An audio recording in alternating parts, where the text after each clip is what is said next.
در کمال صمیمیت و لطافت دعوت می‌نمایم از جناب آقای دکتر صاحب امینی، استاد دانشگاه و سرپرست اسبق شفاخانه بین‌المللی رهنورد، تا در جایگاه تشریف آورده جهت خیر مقدم و خوشامدگویی محضر شما میهمانان گرامی. تا تشریف آوری ایشان در جایگاه صلواتی محمدی پسند ختم بفرمایید.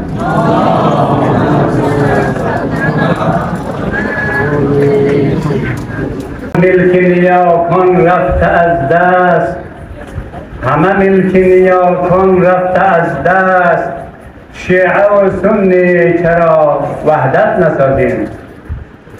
چرا از روی وحدت دشمن جان، چرا از روی وحدت دشمن جان گرفتار غم و محنت نسازیم، گرفتار غم و محنت نسازیم. اعوذ بالله من الشیطان الرجیم. بسم الله الرحمن الرحیم. الحمد لله لأهله و الصلاة لأهلها. درود و سلام بر شما فرزانگان فرهیخته و صاحبان علم و اندیشه و دوستان واقعی و صمیمی علم دوست و دوستانی که امروز همت و علاقمندی خود را نسبت به روز همبستگی هزارهای جهان نشان داده اید در اینجا شرف حضور آورده اید. قدم هایتان گلباران باد. جا دارد که بسالتا از طرف خود حمیدالله امینی و نیابتا از طرف تمام برگزار کنندگان این ستاد و اخصاً ستاد پنجگانه، ستاد رهبری و ستاد فرهنگی، ستاد مالی، ستاد انتظامات و ستاد رسانه ها، قلباً از همه شما دوستان و علاقمندانی که از آحاد جاهای مختلف، از گوشه و کنار اسلام آباد، از پندی، از اتک، خیابان سرسیه و صادق آباد، چتبختاور، عبدآباد و تمام ساحات گوشه و کنار اسلام آباد در این جلسه و حلقات بزرگ همبستگی مردم خودتان شرکت نموده اید. بسالتا از طرف خود و نیابتا از طرف تمام برگزار کنندگان این محفل باز هم برای شما تشریف آوریتون را خیر مقدم گفته و در این مجلس با صفا و صمیمیت صفا آوردین. قدم هایتان گلباران باد. واقعا دوستان نشان دادن امروز که تمام مشکلات ها و ناملایمات هایی که در عالم مهاجرت وجود دارد باز هم میبینیم که دوستان بسیار با شکوه و گسترده شرکت کردن، اهم از خواهران و برادران. خوب است دوستان امروز با افتخار و عزت تاریخی که دوستان با آن افتخار دارد روزی همبستگی ملی جهانی هزاره هاست. ما به شما هم امروز برای مردم نشان میدهیم که ما هم اتحاد و همبستگی و قوت و برادری در تمام جهانیان در سراسر دنیایی که برادران هزاره از هر قومی، از هر ملیت قومی که هستند و در مذهبی که هستند، برادران هزاره را در اینجا گرد هم جمع کرده ایم و نقطه وصل اساسی در بین همه ما شده است. در این محفل که گرد هم آمدن من هم به نوبه خود از شما تشکر میکنم. برادران عزتمند و سربلند مردمی که امروز در فضای همدیلی گرد هم آمده ایم، برایتان عرض کنم که هر همبستگی هزاره ها مهم است و اهمیت دارد برای ما. ما باید به صراحت گفته بتوانیم که ما نکات آتی را در اینجا آماده کردیم که این نکات آتی بیانگر ابوحت، وقار، صفا، صمیمیت و مردانگی مردم ما خواهد شد و ما هیچ وقتی این گفته های آتی را از یاد نخواهم برد. یک، یادآوری از گذشته فاجعه باری که بر پیکر مظلوم ما و اجداد ما گذشت، این را ما همیشه به یاد داریم، از یاد نخواهیم برد. دو، و به خاطر کشته شدن، به خاطر ظلم کردن آنهایی که در 3 دهه اخیر هستند در حکومت جمهوریت بر پیکر مردم ما به اشکالهای مختلف و تکنیک‌های مختلف و برنامه‌ریزی شده های مختلف دیدیم که مردم ما را هدف نشان دادن. اینم از یاد ما نخواهد رفت. 3، ما خواهان عملی سازی طرح سازمان ملل هستیم که منشور سازمان ملل این است که ما تمام مردم دنیا را با هم برابر و برادر می‌دانیم و ما هم باید این را عملی سازیم.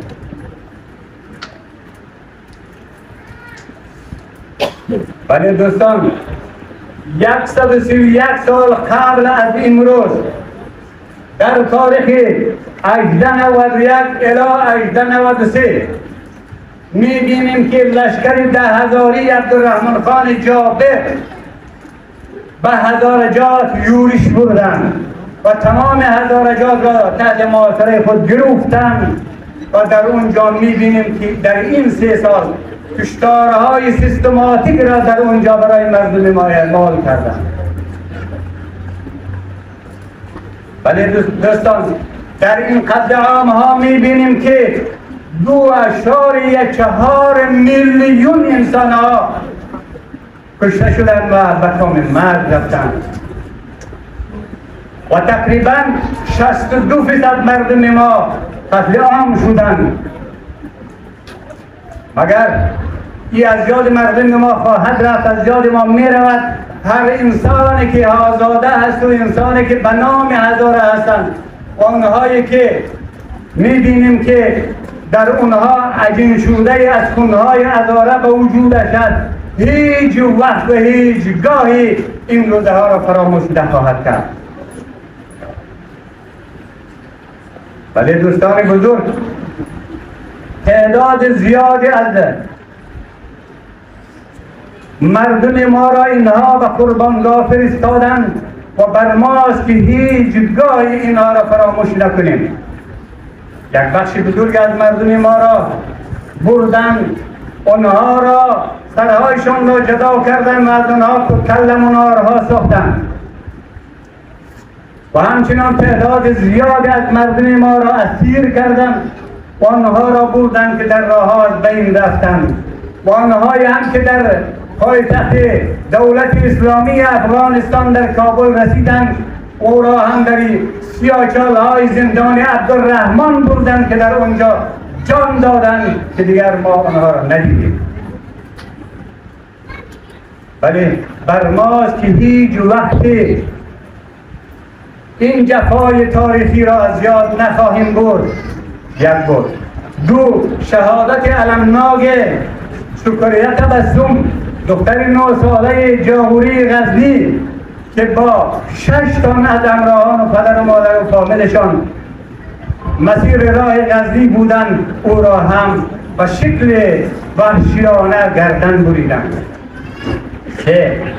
انفجار آموزشگاه موعود که در اونجا 25 نفر شهید و 32 نفر زخمی داشتیم. 4. آموزشگاه کوثر دانش که در اونجا هم 36 نفر مجروح و 72 نفر زخمی داشتیم. لیسه سید الشهدای نسوان غربی کابل که در اونجا 85 نفر شهید و 150 نفر زخمی داشتیم ما. لیسه عبدالرحیم شهید که 10 نفر شهید و 48 نفر زخمی داشتیم. جنبش روشنایی که در اونجا 86 نفر از جوانان و نخبه های مردم ما در اونجا شهید شدند و بیشتر از 300 نفر در اونجا زخمی شدند. خب آموزشگاه عالی کاج که در اونجا 52 نفر شهید و 110 نفر ما در اونجا زخمی داشتیم که به تاریخ 30 سپتامبر 2022 به وقوع پیوست. 9. مسجد امام زمان بلچیک 56 نفر شهید و 55 نفر زخمی داشتیم ما. مسجد سه دکان مزار شریف که 8 نفر شهید و 40 زخمی داشتیم. مسجد سید آباد قندوز که در اونجا 50 نفر شهید و بیشتر از 100 نفر زخمی داشتیم. و مسجد امام زمان شهر پلخمری بغلان تعداد 30 نفر شهید و 40 نفر زخمی داشتیم. بله. 13. هتل عروسی که در شهر کابل بود، مردم عزیز و با عزت ما آمدن که از دوستانشان جشن بگیرن. در اونجا میبینیم که یک انفجار نهوی و استماعی و فلان شده صورت میگیرد که 80 نفر شهید و 140 نفر زخمی داریم. 14. شفاخانه 20 بستر برچی که در اونجا میبینیم که 25 نفر شهید و بیشتر از 50 نفر زخمی.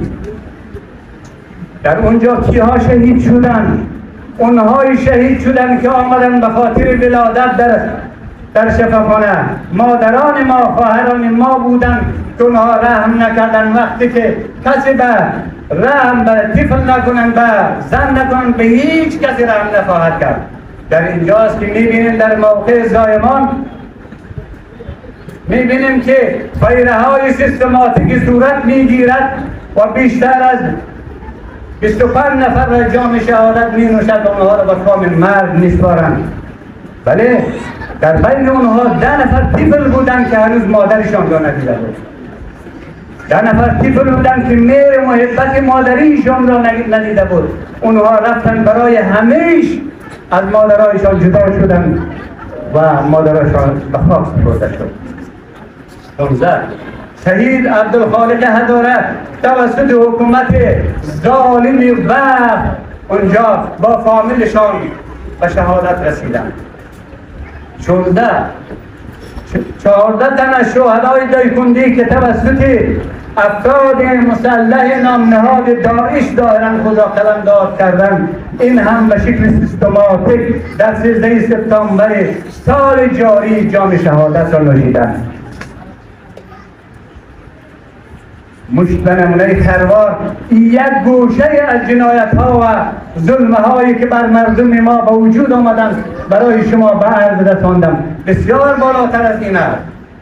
صدها ترور هدفمند جهت از بین بردن جمعی و فردی مردم هزاره. اینها چی کردن؟ اینها آماده ریزی کردن و پای ریزی کردن تا که مردم ما را از بین ببرند. بله، با حسب احیاگر هویت‌های سیاسی و فرهنگی ما باز هم اینها کوشش کردن که مردم ما را از بین ببرند.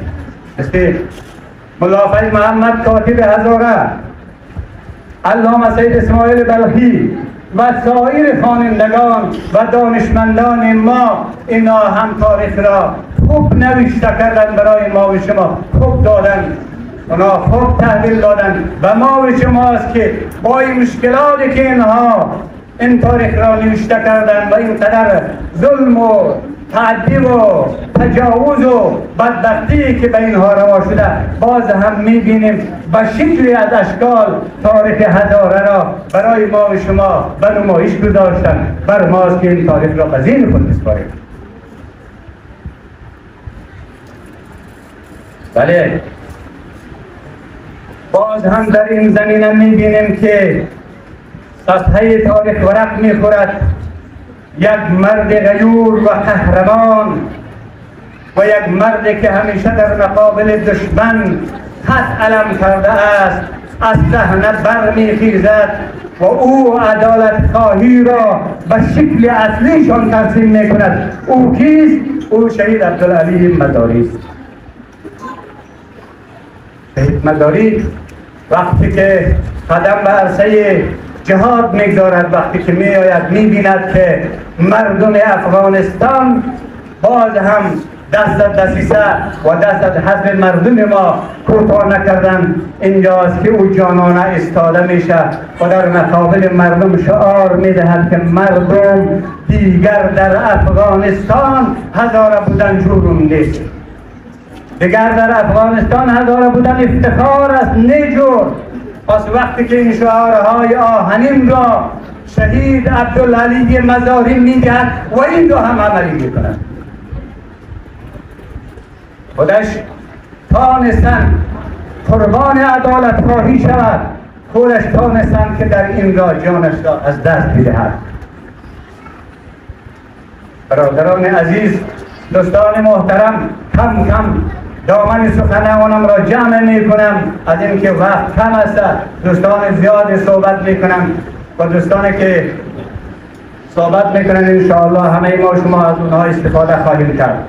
در پایان ما مهاجرین مقیم اسلام آباد پاکستان از سازمان ملل و حقوق بشر و تمام نهادهای بشری امیدوار هستم که قتلهای هدفمند هزاره ها استاپ جنوساید را به رسمیت بشناسد، همچنان که سازمان ملل قتل عام ارمنی ها را توسط ترک ها و قتل عام یهودی ها را توسط آلمانی ها به رسمیت شناختن. امیدوار هستم که سازمان ملل و از منشور خود عمل نمایند و مردم ما را قتل عام کردن و آنها را به رسمیت بشناسند و استاپ هزاره جنوساید را به رسمیت بشناسند و نه تنها به رسمیت بشناسند